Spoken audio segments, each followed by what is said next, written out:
আসসালামু আলাইকুম। বাংলার কণ্ঠে স্বাগত জানাচ্ছি আমি রুমানা। সাতক্ষীরা ২ আসনের ত্রিমুখী গ্রুপিং এর মাঝে ক্লিন ইমেজের প্রার্থী হিসেবে আস্থা পাচ্ছেন শফিকুল ইসলাম শাহেদ। সাতক্ষীরা প্রতিনিধির প্রতিবেদনে বিস্তারিত। সাতক্ষীরা ২ সদর দেবহাটা আসনে বিএনপির মনোনয়নকে কেন্দ্র করে ত্রিমুখী গ্রুপিং দেখা দিয়েছে।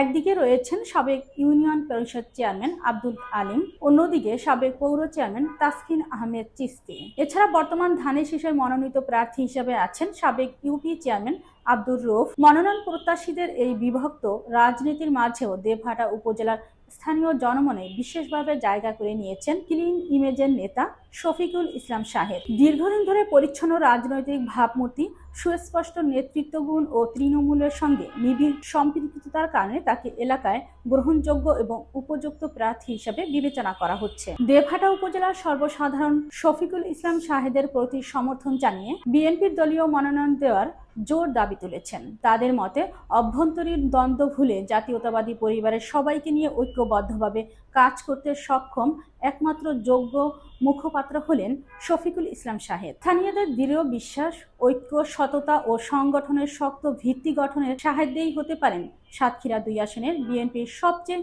সম্ভাবনাময় প্রার্থী।